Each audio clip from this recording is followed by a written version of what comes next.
Hello and welcome to NewsHour from the BBC World Service. We're coming to you live from London. I'm Layla Nathu. We will start the programme in Lebanon, where Israel's war against the Iran-backed group Hezbollah shows no sign of abating. Israel says its campaign is not part of the 2-week ceasefire agreed between the US and Iran to allow for talks, which failed to result in any agreement. Meanwhile, though, Lebanon and Israel's ambassadors to Washington will sit down for discussions of their own today in a rare face-to-face meeting between representatives of the two sides. US Secretary of State Marco Rubio is also expected to be there, but the outlook is bleak. The Lebanese government is seeking a ceasefire. Israel says it won't discuss one, and Hezbollah says the talks shouldn't be happening at all. Since March, more than 2,000 people have been killed in Lebanon, according to the government there, and more than 1 million people have fled their homes, particularly in the south of the country, where Israel has sent in troops and says it intends to set up a long-term buffer zone. Our Middle East correspondent, Hugo Bashega, spent several days with emergency services in the southern city of Nabatea. Another day of war. The Lebanese are desperate for it to stop. The talks in the US, their main hope for a ceasefire.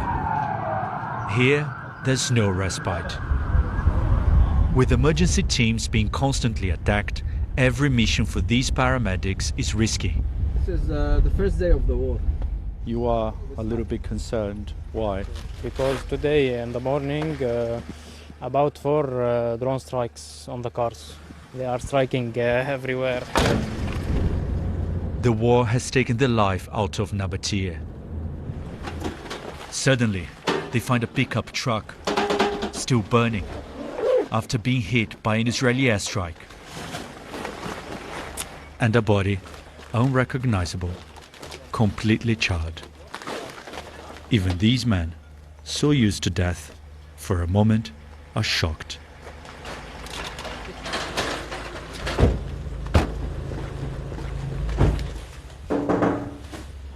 In an empty village, we meet a family, hunkered down.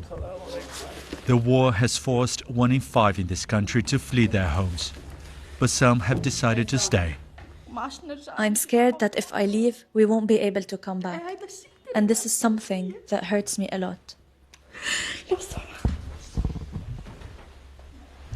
In wars, defiance can quickly turn into despair. So this is the only strike in this area, only our station.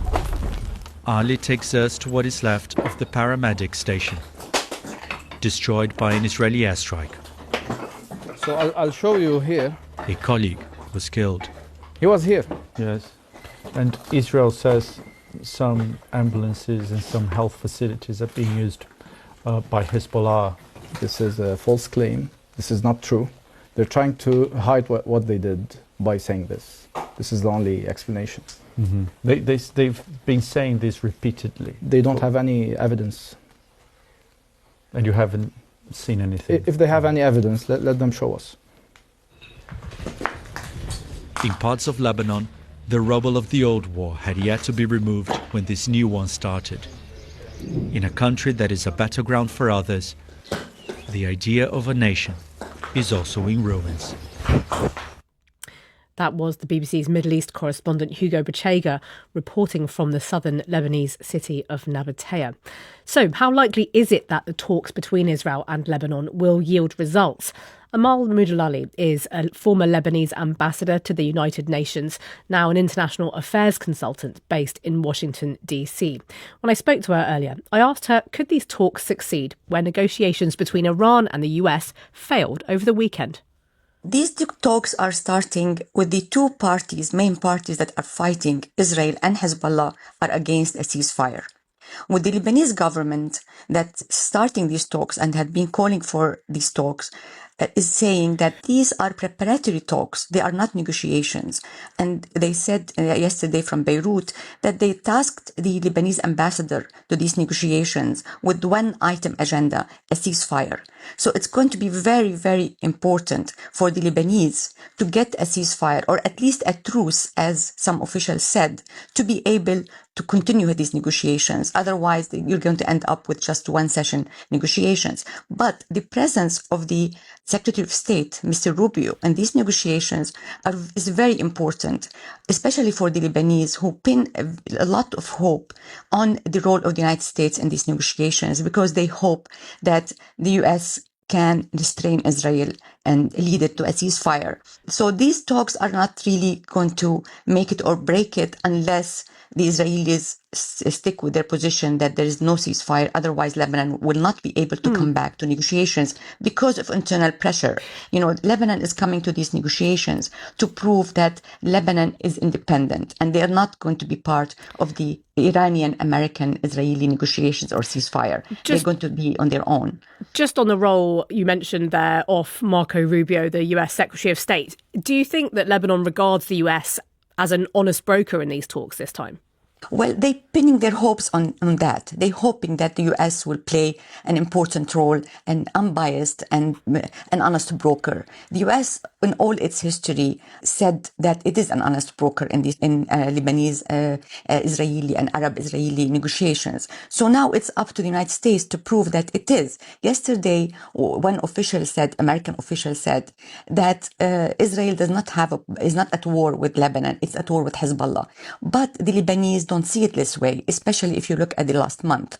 When Israel continues to occupy South Lebanon, to bomb civilian areas in Beirut, to even Israeli officials declare that they want to annex South Lebanon, this does not send a good message to the Lebanese people that Israel is not after Lebanon, it's after Hezbollah. So the problem now is, the onus is on the Israelis to show that they are really interested in having talks with Lebanon and to announce that they are withdrawing. The other problem with these negotiations is they are starting without any preparation. In former talks with Lebanon and Israel and the Arab-Israeli conflict, the United States gave even letters of guarantees for the parties, guaranteeing what America stands for in these negotiations and what are the basis of these negotiations. I don't think the Israelis and the Lebanese starting from the same basis of these negotiations. Lebanon wants to implement 1701 in its entirety, which means cessation of hostilities, ceasefire, whatever you want to call it,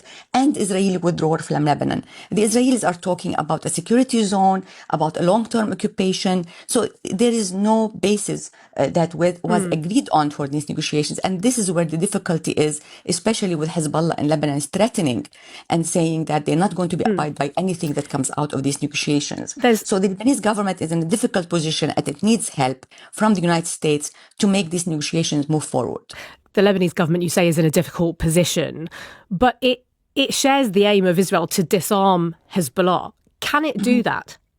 The problem is the Lebanese state for the last year and the government took so many different decisions that were courageous. And they announced that, the arms in the state are going to be limited to the authority of the state, which basically means Hezbollah has to disarm. They declared last week Beirut is going to be an arms-free zone.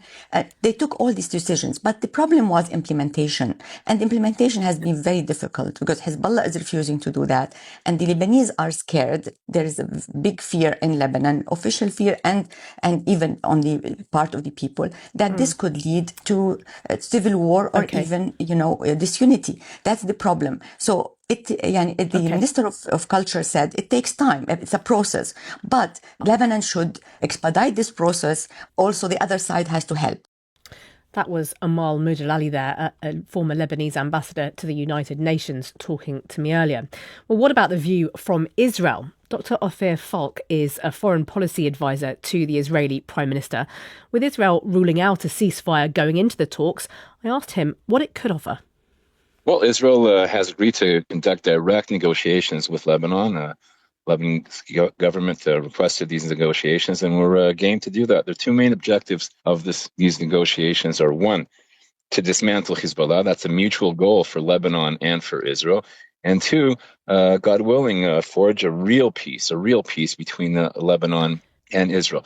Now, it's important to understand, Hezbollah is a recognized terrorist organization. Okay, so by almost all the world. Are you proposing working with the Lebanese government then to disarm Hezbollah?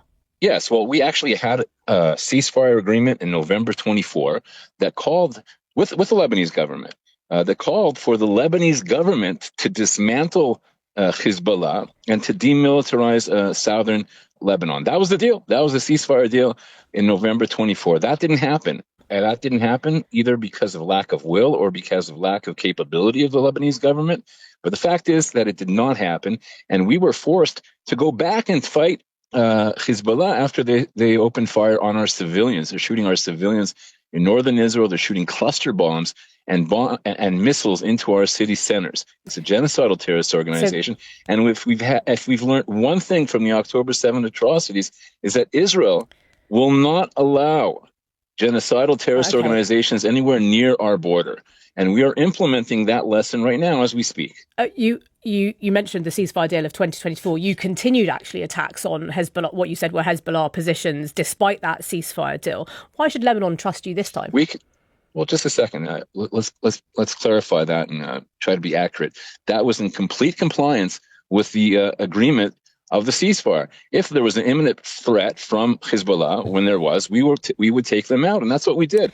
Why? Because the Lebanese government was either unwilling or unable to do that. They couldn't step up to the plate. But now, after we've taken out approximately 1,515 Hezbollah terrorists since February, they've been degraded significantly. They're on their knees. They've been degraded. Now the Lebanese government can step up to the plate. They can take them out. Well, why not create the space? And that's what we hope will happen. Well, why because not create the space for them to do that? Of the Lebanese people and of Israel. We are asked daily by Lebanese people thousands of times. Take out Hezbollah. They've taken Lebanon hostage. Okay, I mean, if you say you have a shared, we're going to help them out. But first of all, we're going to. Dr. Falk, we're running short of time. I do want to ask you this.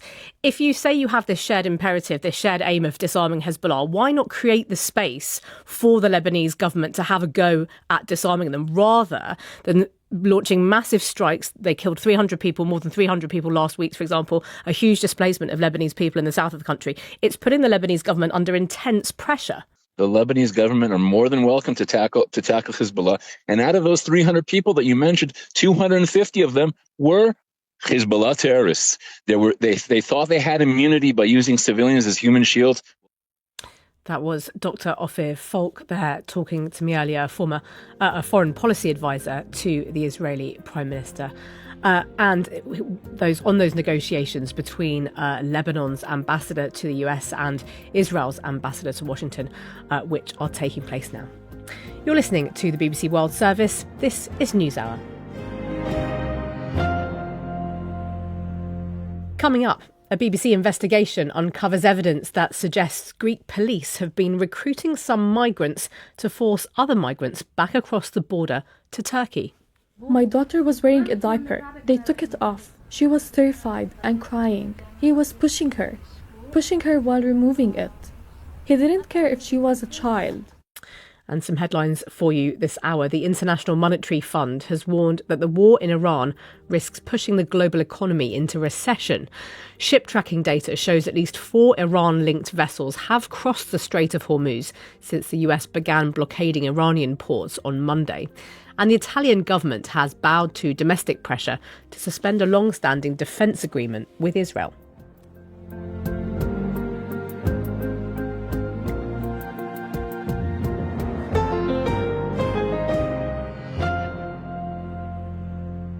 You're listening to NewsHour with me, Leila Nathu. We're live from the BBC World Service in London. Now to the extraordinary tale of the downfall of a man who rose from humble beginnings to become Asia's richest person, with a fortune estimated at more than $40 billion in 2017, and his company, the Chinese property developer Evergrande. Evergrande was once China's biggest real estate firm, but it became the world's most indebted. It collapsed in 2021 when it had around 1,300 projects under construction in almost 200 cities across China. And today, Hui Ka-yan, Evergrande's founder, pleaded guilty to 8 charges, including embezzlement of assets and corporate bribery, at a court in the southern Chinese city of Shenzhen. What more do we know about him? I asked Isabel Hilton, a journalist who's long focused on China. He grew up in poverty. His mother died when he was an infant, and his father was a labourer and often not around. He was a woodcutter, and the family was very poor. His grandmother was essentially the one who took care of him, and she made a very basic living selling homemade vinegar. They did manage to educate him, and he got to study at Wuhan University of Science and Technology, and he studied metallurgy, then worked in a steel factory. He rose to be a manager. And then in the early 90s, just as Deng Xiaoping's boom was really beginning, he moved to Shenzhen. It's now a city just over the border from Hong Kong, but then it was virtually a fishing village. It had all to be built. And 4 years later, he founded Evergrande, which started as a property company building low-cost housing for all the workers who were flooding into Shenzhen to work in the factories. It was a special economic zone. It was one of the drivers of China's boom. And it went on from there. He leveraged his company. It was a borrow and build.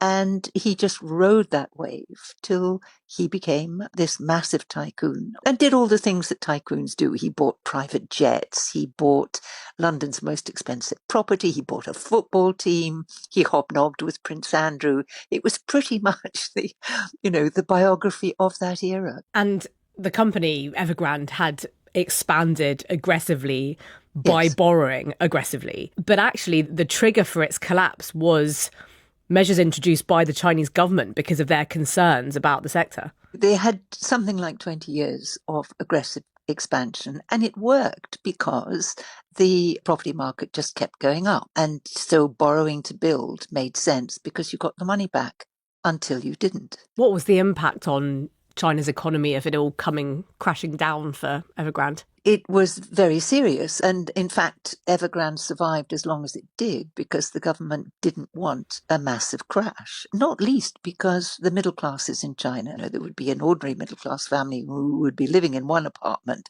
but they'd have 3 or 4 others simply as investments. And of course, when the market collapsed, they wiped out the savings of an awful lot of middle-class China. The property market had been driving such an out-of-proportion element of economic growth in China that when it stopped, the slowdown in growth was rather more rapid than was anticipated. And it's not really over yet. There are still people camping out in unfinished apartments. And Hui Kaiyan, how much is he being blamed by people in China for what's happened to his company, those projects, and the sector more broadly? He is the poster child for both the rapid expansion and the collapse. He was one of the most aggressive developers.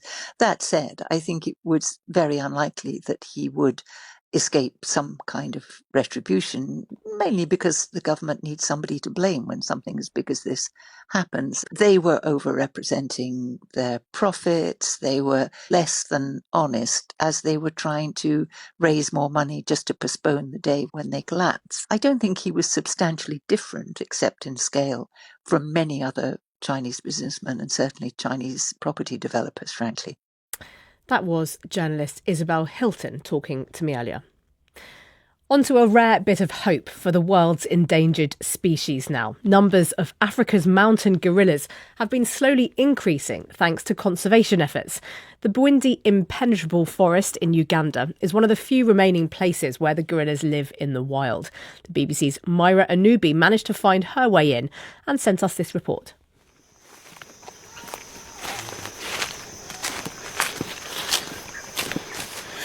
There's a group of about 13 of us trekking through the forest right now, which includes guides, rangers, and of course tourists as well. Now, we've been walking for probably about 20, almost 30 minutes now. So we are firmly in gorilla territory. For the full 1 hour, the masks have to remain on, covering both the mouth and the nose. The guides tell us that we're getting closer to the gorillas and remind us to put on our face masks to avoid spreading any infections to them. We've just seen the first gorilla. It's sat down, consuming leaves, and it seems to be very comfortable around us. There's obviously about 8-10 of us with cameras trying to get the very best pictures, videos that we can of these majestic beasts. There's only just over 1,000 mountain gorillas left in the world, but numbers are slowly rising. And that's partly due to the work of conservationists such as Dr. Gladys Kalema Zikuzoka, who's dedicated her life to saving them. I'd say that the mountain gorillas are so special because they're so similar to us. They're really gentle giants. At the same time, they're so vulnerable. And so you just feel like you want to protect them. And the way she tries to protect gorillas is to make sure she looks after the people who live near the forest through her charity, Conservation Through Public Health. This is my family. Farmers like George Katemba didn't make enough money to feed their family, so would poach in the forest for meat, and that could harm the gorillas. Sometimes we would set traps targeting other animals, but we would find the gorillas had been caught in them. This caused injuries and sometimes lead to their death. But thanks to an initiative of Dr. Gladys, he now grows coffee beans and gets paid a good price for his crop. The coffee is marketed as gorilla conservation coffee around the world.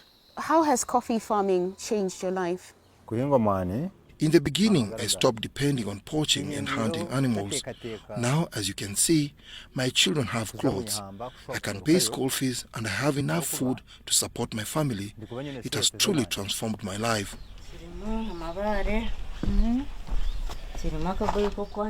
Dr. Gladys also tries to make sure the local community is healthy. Her charity organizes health visitors like Alan who check on people's sanitation and provide advice on good hygiene. When I visit, I look at the drying rack, the drinking water, the waste management, the animal shelter, and generally the areas where the person lives. Why is it important for homes to be clean and healthy? What difference does that make for the environment? It helps to create harmony between animals and the community and prevents the spread of diseases. Right now, what we do is we improve the health and the livelihoods of the local communities. Because as long as people are poor, they're going to keep entering the forest to poach and collect firewood. They're going to end up making the gorillas sick or picking up diseases from wildlife in the forest. Since Dr. Gladys started work over 30 years ago, the number of mountain gorillas has nearly doubled, and they've been taken off the critically endangered list. That was the BBC's Myra Anubi reporting from Uganda on that successful conservation efforts to protect Africa's mountain gorillas. You're listening to NewsHour from the BBC World Service. Do stay with us.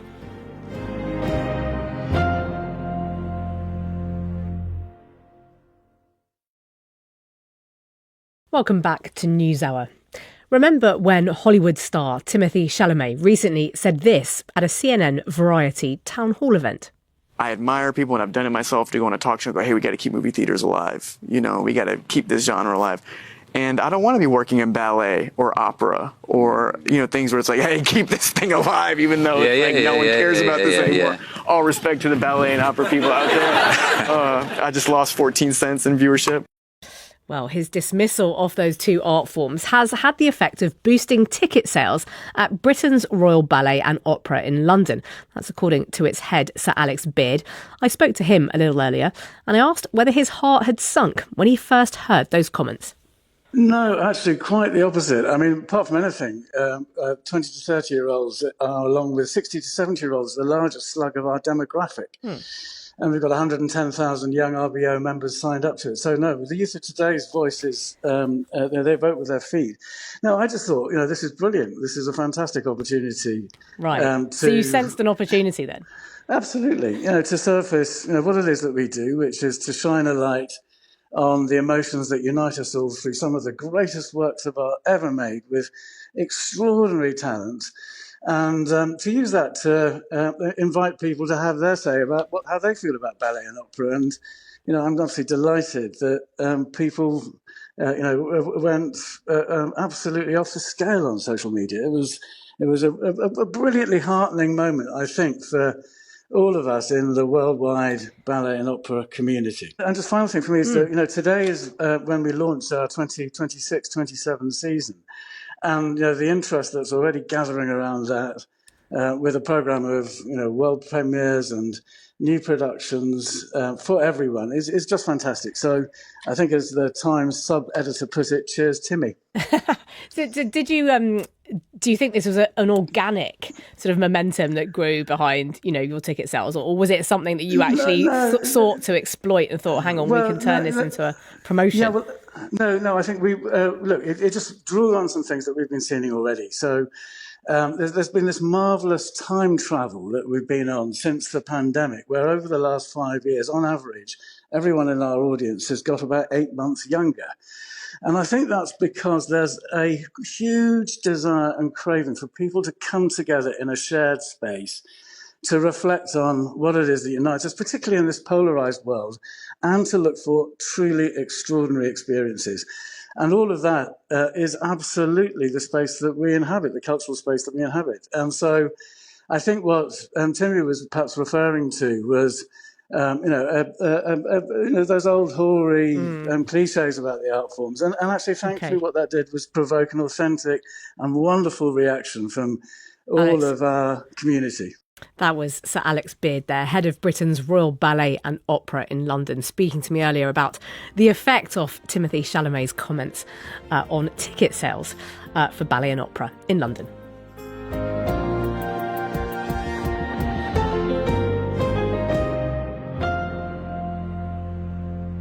You're listening to NewsHour from the BBC World Service. I'm Leila Nathu. Now, we've spent a lot of time here on NewsHour discussing the economic impact of the war in Iran and Tehran's disruption of the flow of global oil and gas supplies. Now the International Monetary Fund has given its verdict, with politicians and central bankers gathering today in Washington for its annual meeting. The IMF says the conflict threatens to throw the global economy off course, with the outlook abruptly darkening and a global recession a close call in the most serious scenario involving further disruption caused by the war. This gloomy forecast was presented by Pierre-Olivier Grinchat, Director of Research for the IMF. Our report presents three scenarios. Our reference forecast assumes a short-lived conflict and a moderate 19% rise in energy prices in 2026. Global growth falls to 3.1% this year, and headline inflation rises to 4.4%. Our adverse scenario assumes further disruption, leading to higher energy prices and inflation expectations and tighter financial conditions throughout the year. Growth falls to 2.5% this year, and inflation rises to 5.4%. Our severe scenario assumes that energy supply disruptions extend into next year. Global growth falls to 2% this year and next, while inflation exceeds 6%. Now, the impact of the war will be uneven. Low-income energy importers are highly exposed, but the damage is most severe for countries in the Gulf. Well, Mark Ashdown is the BBC's business correspondent. I put it to him earlier that it wasn't surprising the IMF had this stark warning. Yeah, not a lot of joy here, I'm afraid, in this 51-page document. It is an important, influential financial institution, of course, 191 member nations around the world, with a pretty clear mission to achieve sustainable growth and promote financial stability. On that note, twice a year they produce this World Economic Outlook, a kind of temperature check of the global economy, really, and forecast for individual nations. And what it says this time is the conflict in the Middle East completely upended what was a slow, steady recovery, which we've been seeing from pretty much back to COVID.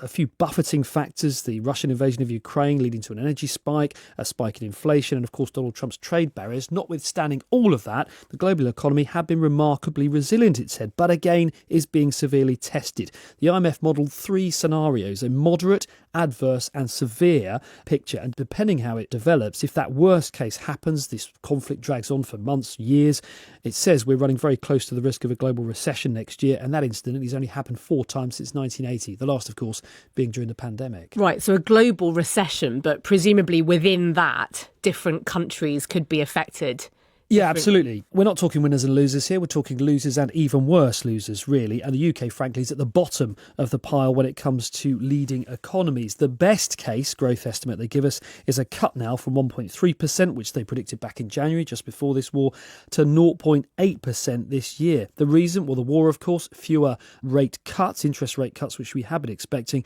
and we're more susceptible to these higher energy prices because we import so much of our energy. But other countries dragged into this, of course, as well. Not least, not surprisingly, perhaps Middle East nations, Gulf states like Iran, Iraq, Qatar, Bahrain. The IMF now expects their economies to contract this year.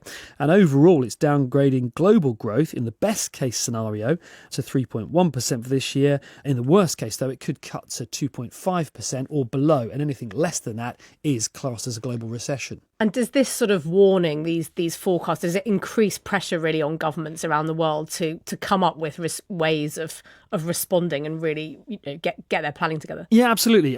Inflation is the big concern, of course. That now expected to increase to 4.4% in 2026 before coming back down again. The UK, again, is the worst predictor here, to temporarily rise to about 4% this year, get back towards the Bank of England's 2% target next year. But of course, rates, interest rates is the key sort of policy that policymakers, that lever they reach for to try and bring inflation under control. But in this instance, the IMF is warning that isn't potentially going to work because this is primarily caused by the Middle East. So any attempt to take money out of people's pockets, bring inflation down, is likely to add to the pain, not solve it. And Mark, just very briefly, we're talking a lot about the negotiations and attempts to bring the conflict to an end very quickly. You talked about the IMF modelling different scenarios. Even if there is a sudden, very quick resolution to this conflict, does it still think that the economic effects will linger? Yeah, well, that best case scenario effectively assumes this gets solved in the next few months, certainly by the end of the year. Again, this data is very volatile. And I think the worry is if it drags on for 1-2 years, they're talking about, in the severe scenario, the oil price hitting $110 a barrel this year, $127 potentially in 2027. If that happens, you can cut those growth forecasts and you can add to that inflation picture. I think the message here is the war's already had an impact. The question now is, how bad will it get? That was the BBC's business correspondent Mark Ashdown there discussing those forecasts from the International Monetary Fund. Well, airlines around the world are feeling the effects of the Iran war acutely. The price of jet fuel has surged in recent weeks because of a squeeze on Gulf oil production. Today, Australia's Qantas Airways became the latest company to announce changes in response, saying it would be raising fares and adjusting routes and cutting back on domestic flights. Let's talk this through with travel journalist Simon Calder, who joins us now. Simon, this seems to be the response across the board, doesn't it, from airlines to basically hike prices and change flights? Yes, and it's really interesting that what we're seeing at the moment isn't so much a reaction to the potential shortage of aviation fuel. It is exactly as you say, that the cost of aviation fuel has soared as a result, given that that is a really significant cost for any airline, all the way across. Yeah, as you say, in Australia, they're cutting domestic flights. Bangladesh, Nepal, Thailand, they are all doing pretty much the same thing. You cut the frequency of flights, you cut some routes altogether. That's been happening, by the way, in the US, where they are simply using this as a reason for getting rid of routes which were only marginally profitable at previous aviation fuel prices. Now they are loss-making. And add to that, and it was interesting listening to Mark Ashdown, the declining demand, because people are so uncertain about what will happen in the next few, well, I guess days as well as weeks or months. And that adds up to airlines wanting to contract. The fewer seats they put on sale, of course, the higher those seats will tend to sell for. And for people trying to plan in advance, looking ahead to coming months, would you say the advice is to book quickly or wait and see? Is there a chance that these charges could come down in the near future? Well, we have many airlines around the world, particularly in Asia, where perhaps they haven't had what happens in Europe a lot with airlines hedging the cost of fuel, in other words, locking into a low price. Yeah, those surcharges are high. It's actually, if you happen to be in Europe, a really good time to be booking. I've been looking at some flights from the UK across to Cyprus. This is a journey of about 2-3 3,000 miles, 3,200 kilometers, and it's quite easy to find a flight for $50. This is, of course, nothing like the cost of operating that flight, but it just shows that the airlines are keen to fill them. And if you can lock into prices like that, or going longer haul, perhaps from North America, Europe to Africa, Asia, Australasia, through the Gulf, again, the big airlines there, Emirates, Qatar Airways, Etihad, they are desperate to fill their aircraft after being basically shut down at the start of the Iran conflict. And so there are good deals around. And while certainly there's a chance your flight might be cancelled, in Europe at least, if you are flying from or within Europe, then under very strict air passenger rights rules, the airline has to find you an alternative way of getting there on the original day you planned. Simon, thanks. That's interesting. Perhaps not reason to be wary of flying via the Gulf as people were previously, and you might find some bargains there. Simon Calder there, travel journalist, talking us through what airlines are doing in response to the surge in jet fuel prices.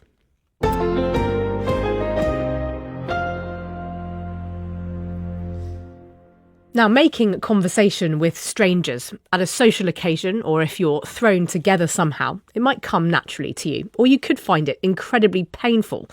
But having a little chat about something you might consider boring could actually be good for you. That's according to researchers from the University of Michigan, who said dull exchanges offer an opportunity for connection that can boost your mood. Well, I made more than small talk with Professor Paul Dolan, behavioural scientist at the London School of Economics and author of a number of books, including Happiness by Design, Finding Pleasure and Purpose in Everyday Life. I asked him whether one person's boring was another person's scintillating, and actually, wasn't it just enthusiasm for a subject that mattered? Maybe it's not even that. I mean, it's just about connection fundamentally. I think that's why. So one of the things that we know is that we're not very good forecasters of the things that will make us feel good. And especially when it comes to connections with other people. And so we might be paying attention to, oh my God, this needs to be a really interesting conversation that we're about to have. And actually, it's not really about that at all. It's about connection and about listening and just feeling part of something more than yourself. And so it can actually be something really quite boring. Right. So it sort of doesn't matter what the subject matter is. It's literally the human engagement part of it that is beneficial and gives people a boost. That's it. That's it. That's and it. is this particularly? Oh, go on. No, I was going to say, because in this paper they were asked to talk about all sorts of random stuff, like including onions. I seem to be talking a lot about onions. It's like, I mean, just anything, almost anything. But is that because we're essentially starved of human interaction in the days of being glued to devices and screens, that actually, if you lock eyes with someone, just have a back and forth, it's so valuable because we're not doing it enough? We probably are doing it less, aren't we? I mean, look. I mean, you'd expect an academic to say we need randomised control trials, and we don't have them. So we're making inferences from what we observe correlationally. But we've all witnessed it, haven't we? You've been in a queue for the post office or something. I'm sounding old now. And people are on their phones, whereas before you might have had a little natter with them. So that's and I particularly think that younger people are struggling with that because they've up around their phones, and also, of course, COVID hit them very hard. And so I think there's a case to be made, to be perfectly honest, about actually teaching this stuff in schools, doing it as part of C. How would you teach it though, Paul? What is the art of making small talk? Oh, you might expect someone who works in the university to know the answer to that question, but I mean, I think some of it comes down to temperament. I mean, it's not everybody. It won't be for everybody, and I think that's important. I think it's important that we recognise individual differences. So you don't always have to be instigating the small talk yourself, but you can be receptive to it. I think that's really just open to it, and I think a lot of people think it'll be awkward, and because if we all know that it might feel a bit awkward, we're going to lower the bar of what awkwardness looks like. There you go. Don't be shy when it comes to making small talk. That was the advice from Paul Dolan there, behavioural scientist at the London School of Economics, talking to me about research from the University of Michigan, which has actually found that having a bit of a boring conversation can actually boost your mood because it provides a very valuable human connection. You're listening to the BBC World Service. This is NewsHour.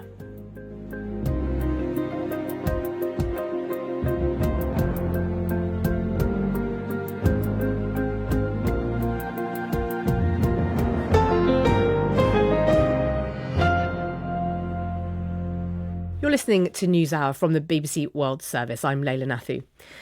A BBC investigation has uncovered fresh, wide-ranging evidence that indicates Greek police have, for years, been recruiting migrants to force other migrants back across its river border with Turkey.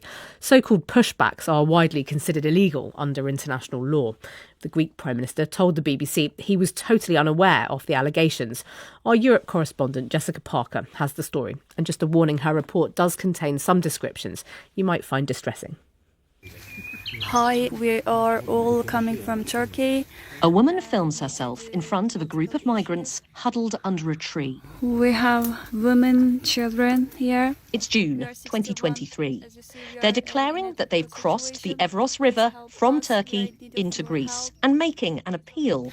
Please don't push back us. Please accept us. But later, there's panic.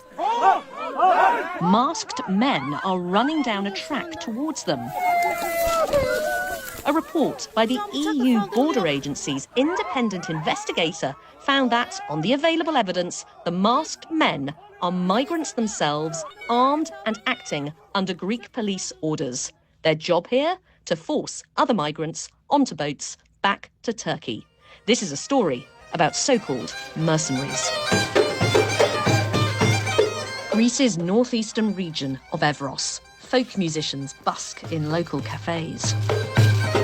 It's a borderland lying on the outer edge of the European Union. Tensions have flared here in the past as Greece has long grappled with waves of refugees and illegal migration, including here on the Evros River. Look to me, look, you, look. Our investigation began when we obtained disturbing images via a smuggler disgruntled with his associates. In one video, an unseen man points a stick at men sat on the ground. Some are stripped, bleeding or bruised. Look to me. This video's unverified, but mirrors accounts we've gathered over months of migrants being robbed and beaten in a pushback operation where mercenaries work for Greek police. Near Paris airport, we meet a Moroccan who we're calling Marwan. He says he was recruited under duress to ferry migrants back to Turkey in 2020, plucked from a crowd of detained migrants by a Greek officer. He told me, "You seem like a good guy and speak some English. Do you want to work with me?" I felt forced to say yes because I was afraid he would beat me. What was the deal they offered you? 700 euros, papers to stay in Greece, and 3 mobile phones.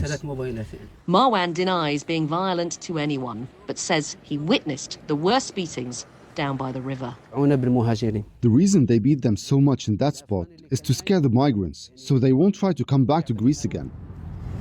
We're driving along a highway that's very close to Greece's eastern border with Turkey. Now and then you can even catch glimpses of a grey border fence that marks where the River Evros runs. But we can't just go down to that fence or the river to see what's happening. It's a military zone. So we've had to find other ways of investigating this story. We've come to Turkey. I'm not going to say exactly where because the woman we're meeting really wants to remain fully anonymous, but she says she was pushed back from Greece in 2025. That's despite having lodged an asylum claim. What's more, she has the paperwork and time-stamped photos that we've seen to prove that she made it to Greece before she says she was arrested with her family, with her children, in the street by a policeman before being handed over to masked men who took her to the Evros River. They were stripping and beating people. As these men hunted for valuables, she recalls, the children were not spared. My daughter was wearing a diaper. They took it off. She was terrified and crying. He was pushing her while removing it. He didn't care if she was a child. I'm just printing off extracts from a disciplinary inquiry into alleged corruption in the Greek border force. At a hearing in 2024, as part of their defence, accused guards talk openly about the use of mercenaries, although they call them boatmen. Pakistanis, Syrians and Afghan, first brought in from around 2020, it's claimed, because COVID and tensions with the Turkish side had made pushbacks more dangerous. One guard says there was information which they'd reported to their superiors that boatmen were going to the woods, raping the women and taking their money.